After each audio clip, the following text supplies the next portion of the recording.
अस्सलाम वालेकुम students, this is mister Wasim. उम्मीद करता हूँ कि आप खैर खैरियत से होंगे और अपनी लाइफ में एंजॉय कर रहे होंगे। और जो आज की सीरीज़ का जो है हमारा जो फर्स्ट सीरीज़ का जो लेसन हमारा लास्ट लेसन है और लेक्चर नंबर 5 हमारा है। और जैसे ही हमारे लेसन ख़त्म हो जाएगा तो हमारी जो सीरीज़ नंबर 2 होगी वो टोटली एक्सप्रेशन बेस पर होगी। वो डिफरेंट मज़ेदार स्ट्रक्चर्स हम पढ़ेंगे, एडवांस स्ट्रक्चर पढ़ेंगे। आई होप कि वो सीरीज़ आपको बहुत पसंद आएगी।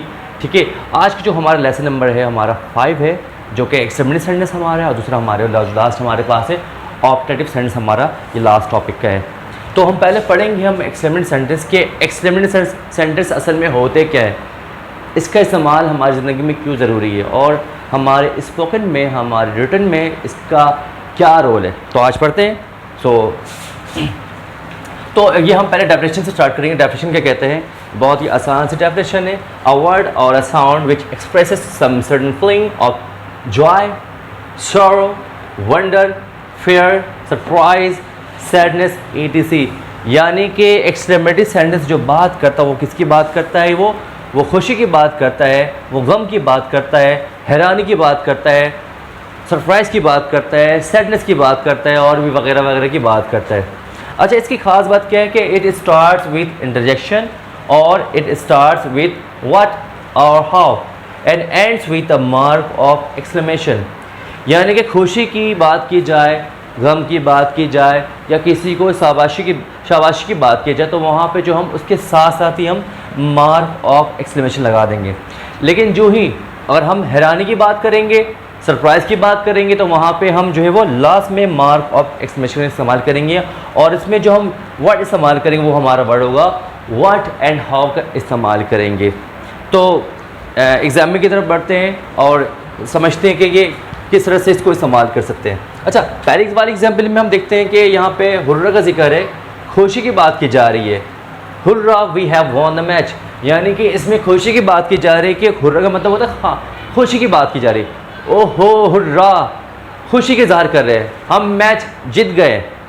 जैसे कि अगर मैं बात करूँ एग्जाम्पल की, पाकिस्तान और इंडिया का जो मैच हो रहा है, फाइनल मैच है और लास्ट ओवर है और लास्ट बॉल है। शायद आफरीदी जो है वो पिच पर है और पिच पे होने के बाद जो लास्ट ओवर की लास्ट बॉल है और सब मैच देख रहे होते हैं और जो है इंडियन बॉलर है वो बॉल कराते हुए आते हैं और जैसे वो बॉल कराते हुए आते हैं तो क्या होती है, लाइट चली जाती है, लाइट हैज़ गॉन और सब खामोश हो जाते हैं।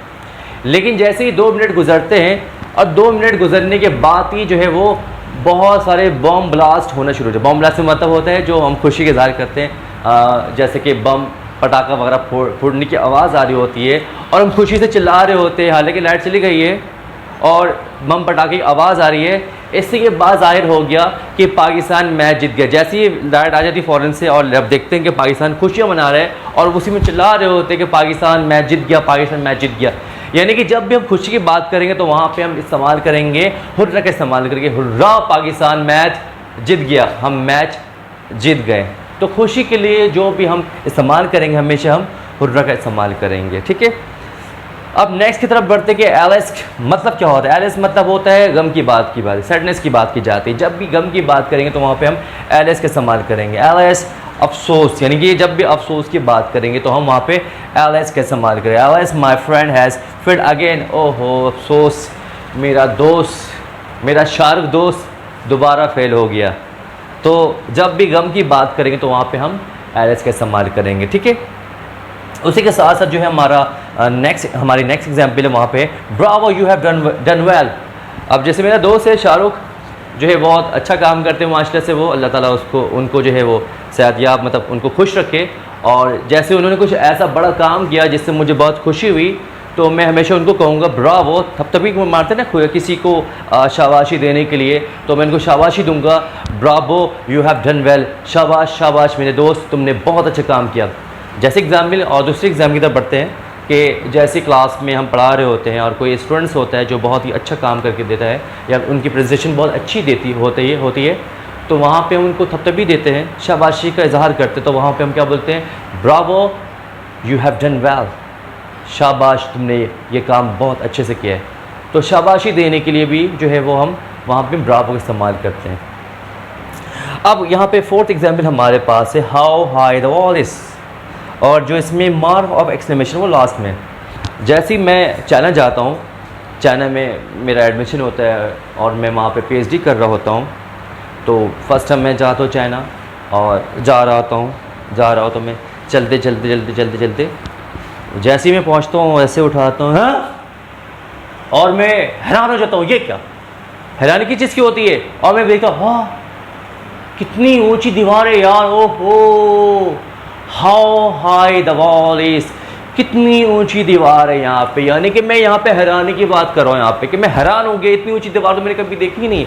I have never seen such a high build, such a high wall, इतनी ऊंची दीवार मैंने कभी देखी नहीं। मैं हैरान हो गया देखते हुए, हाँ कितनी ऊंची दीवार है, तो मैं हैरान हो गया। तो हैरानी के लिए मैं यहाँ पे हाउ का इस्तेमाल करूँगा, ठीक है। और उसके बाद आते सरप्राइजिंग की बात करते हैं, what a beautiful whether it is. जैसे मैं सुबह उठता हूँ और उठ के मैं बाहर निकलता हूँ, डोर खोलता हूँ, देखता हूँ और देखते रह जाता हूँ, what a beautiful whether it is. ओहो, सरप्राइज हो गए मैं देखते साथ कि कितना खुशगवार मौसम है। खुशगवार मौसम से मुझे याद आया, एक गाना है जो कि नहीं में गाँव में लेक्चर में पढ़ते हैं हम, तो जब भी जो है सरप्राइजिंग की बात की जाती है वहाँ पे हम व्हाट का इस्तेमाल करते हैं। जैसे कि what a beautiful whether it is, कितना खुशगवार मौसम है। तो आई होप कि आपको ये लेसन नंबर 5 का एक्सटेंडेड सेंटेंस आपको समझ में आ गया होगा। ओके, नेक्स्ट तरफ बढ़ते हैं। हमारा ऑप्टेटिव सेंटेंस है, बहुत ही अच्छा ये जो है ये लेक्चर है, ये इसको समझने की कोशिश करते हैं कि इस ऑप्टेटिव सेंटेंस के अंदर क्या ख़ास बात है और इसमें बच्चे क्यों कंफ्यूज हो जाते हैं। उन कन्फ्यूजन को मैं दूर करने की कोशिश करूँगा। पहले मैं स्टार्ट करता हूँ, मैं डेफिनेशन की मदद से सीखते हैं और समझते हैं। हमारा डेफिनेशन क्या कहता है, a sentence that expresses some wish prayer. यानी कि ऑप्टेटिव सेंटेंस किसकी बात करता है, ऑप्टेटिव सेंटेंस जो बात करता है ख्वाहिश की बात करता है और दुआ देने की बात करता है। ख्वाहिश ऐसी जो अब पूरी हो भी सकती है और ऐसी ख्वाहिश जो अब पूरी नहीं हो सकती है। यानी कि ऑप्टेटिव सेंटेंस जो बात करता है वो बात किसी करता है, दुआ देने की बात करता है और ख्वाहिश की बात भी करता है और ऐसी ख्वाहिश की बात भी करता है जो अब पूरी नहीं हो सकती है। कैसे, स्टार्ट करते हैं, समझते हैं। अब जैसे कि मैं विश की बात करूँ, wish sentence starts with what that. यानी कि जो विश का जुमला होगा वो सेंटेंस होगा तो हम किससे स्टार्ट करेंगे, हम व्हाट दैट से इस्तेमाल करेंगे और व्हाट दैट के फ़ौरन बाद ही हम मार्क ऑफ एक्सक्लेमेशन के इस्तेमाल करेंगे। एग्जाम्पल की मदद से सीखते हैं, समझते हैं इसको कि किस तरह से हम इसको इस्तेमाल करेंगे। जैसे कि नंबर 1 एग्जाम्पल हमारे पास है, what that I were rich. मैं बहुत गरीब बंदा हूँ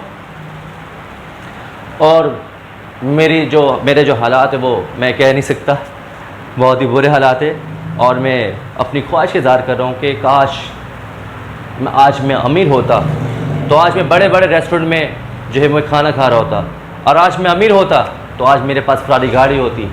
यानी कि मेरे पास गाड़ी भी नहीं है और ना तो मैं होटल में खाना खा रहा हूँ, लेकिन मैं लोगों को देखते हुए मैं ये ख्वाहिश का इजहार कर रहा हूँ कि काश मैं अमीर होता और मैं अमीर होता तो मैं गाड़ी खरीद सकता, मैं बड़े बड़े होटल में खाना खा सकता। तो यहाँ पे ऐसी ख्वाहिश की बात की जो पूरी नहीं हुई है मेरी, यानी ख्वाहिश की बात कर रहे हैं यहाँ पे, ठीक है। So lesson number example number 2 की तरफ बढ़ते हैं कि क्या कहता है, what that my friend were alive today. कि काश, व्हाट डैट मतलब काश मेरा दोस्त आज ज़िंदा होता। मिसाल के तौर पे 5 दोस्त की गैदरिंग होती है और हर गैदरिंग में एक जो हमारे फ्रेंड सर्कल में होता है वो महफिल की जान होती है। वो तो 5 लोगों की गैदरिंग होती है और 5 लोगों में जो गैदरिंग में जो महफिल की जान होती है उसकी अचानक से डेथ हो जाती है। वो एक जगह पे वो लोग हमेशा एंजॉय कर रहे होते थे, एक जैसे कि सपोज़ कि एक पार्क होता है या एक पहाड़ होता है, पहाड़ वाली जगह में होता है ना कि बहुत एक अच्छा एक माहौल होता है, वहाँ पे हमेशा वो बैठते 5 दोस्त और वहाँ पे वो एंजॉय कर रहे होते हैं। तो जैसे ही उसकी दोस्त की डेथ हो जाती है तो कुछ सालों के बाद, जाहिर सी बात है कि जब डेथ हो जाती है वो क्या होता है, गैदरिंग वो ख़त्म हो जाती है। तो कुछ सालों के बाद वो गैदरिंग दोबारा से होती है, एक दोस्त मर चुका है, अब 4 दोस्त बचे हैं, तो दोबारा से वो चारों दोस्त जो होते हैं वो पहाड़ी की चोटी में जाते हैं और आपस में एंजॉय कर रहे होते हैं।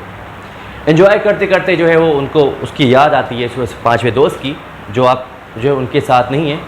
तो वो ख्वाहिश इज़हार करते हैं चारों दोस्त कि काश वो आज ज़िंदा होता तो हम कितना एंजॉय करते हैं, वो हमें कितना हंसाता। मतलब कहने का ये है कि वो ऐसी ख्वाहिश का इजहार करे जो पूरी नहीं हो सकती है, वो हमारे साथ नहीं है, वो मर चुके हैं, वो दोबारा वो नहीं आ सकते। यानी वो 4 दोस्त ऐसी ख्वाहिश का इजहार कर रहे हैं, ऐसी ख्वाहिश के बारे में बात करें जो पूरी नहीं हो सकती है। तो ऐसी ख्वाहिश जो पूरी नहीं हो सकती तो हम किस में बनाएंगे, हम हमेशा हम ऑप्टेटिव सेंटेंस में बनाएंगे। आई होप कि आपको ये समझ में आ गया होगा ये एग्जाम्पल। उसके बाद नीचे आते हैं कि ऑप्टेटिव सेंटेंस के अंदर जो है वो कर्ज की बात भी करता है, ठीक है, बदवा देने की बात भी करता है और दुआ देने की बात भी करता है। द कर्ज period sentence starts with may and ends with mark of exclamation. क्या मतलब है इसका? यानी जब भी हम किसी को दुआ देंगे या किसी को हम बदवा देंगे तो हम मे से स्टार्ट करेंगे। दोनों में क्या करेंगे, हम दोनों सेंटेंस के अंदर हम जो है वो मे का ही इस्तेमाल करेंगे। अगर जैसे मैं बात करूँ, फर्स्ट एग्जाम्पल की बात करूँ कि मे अल्लाह ब्लेस यू विद अ सन, जैसे हमारी दादी अम्मा होती है और दादी अम्मा जो सामने बैठी होती हैं और वो अपने पोतों से कह रही होती हैं कि बेटा सदा खुश रहो, अल्लाह तुम्हें चांद सा बेटा अता करे।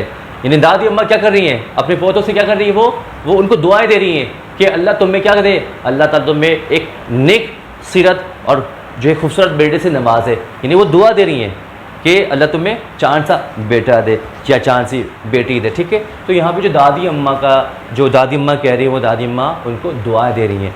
तो दुआ देने के लिए भी जो इस्तेमाल है तो वो हमारा ऑप्टेटिव सेंटेंस का इस्तेमाल करते हैं।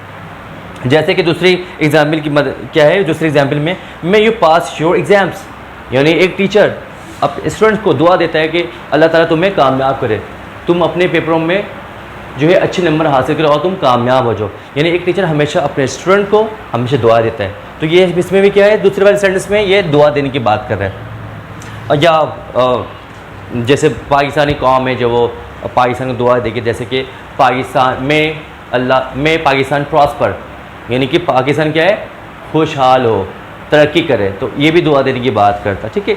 इन दिस वे लास्ट एग्जाम्पल हमारे पास है may you die soon, may you die soon. वैसे मैं कभी ये बदवा किसी को देता नहीं हूँ कि मर जाओ तुम।